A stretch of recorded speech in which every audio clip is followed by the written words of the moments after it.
Invest in some index cards.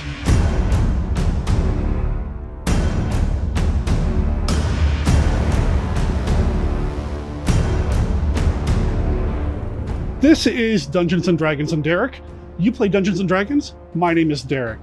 Hello, welcome back to the channel. I'm going to do a really short video here because I've got some longer form projects in the works that I can't wait to share with you, but I wanted to get something out. I wanted to keep the algorithm fed and all that, YouTube fancy talk and all that. I don't know how it all works. All I know how to do is play D&D and be a dungeon master. And one of the tips that I'd like to share with you, and you may already even do something like this, but I use a bunch of index cards. Now, this is going to take a little bit of extra work on your part, but as a dungeon master, that's one of the things that we're expected to do, right? Is the prep time. It comes with the territory. What I do when it comes to giving out loot and treasure, yeah, it's kind of fun to flip through the book in front of your players while you're playing the game, but a little bit of forethought ahead of time, a little bit of action ahead of time, and you can streamline that process a little bit. And here's what I'm getting at. Go ahead and create your list of loot ahead of time. If you know that your players are going to go into the dragon's lair, you can go ahead and prepare that horde so you know what they're going to get. If you're playing a pre-made adventure or a module or a campaign or something along those lines, chances are you know what kind of treasure your players are going to run into. Well, what you're going to want to do is go ahead and write all of that down and put it on an index card that you keep in a little container like this next to you at the game table. Or if you're playing online, maybe don't even use index cards. Use an Excel spreadsheet or something along those lines. A container for your index cards, only a couple of bucks, if that. A whole bunch of index cards, even cheaper. So what I'm suggesting here is very inexpensive. Now, when you award your players treasure or loot, when they slay the dragon or defeat the enemy or take out that goblin tribe or whatever it is, they're going to want to loot. They're going to want to see what kind of items they have. However, how many times as a player, let alone as a DM, do you see the loot given out? Okay, you've got a gem, it's worth 50 gold. You've got this, it's worth 40 gold or whatever.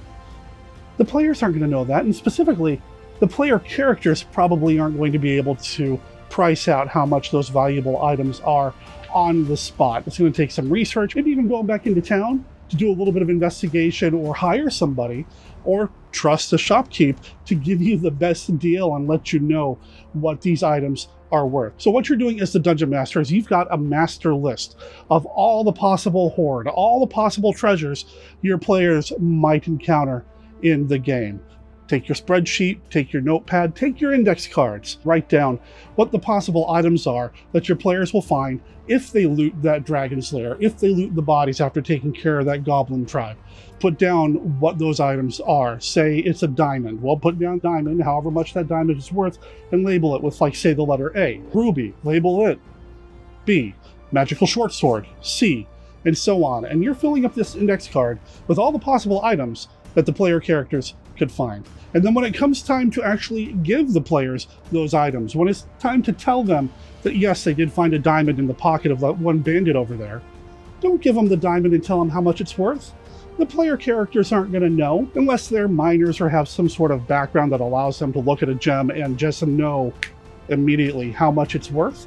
Just describe the diamond and then tell them what letter that you are using to track that diamond. So diamond, A, ruby, B, short sword that may or may not be magical because they may not know, C, and so on.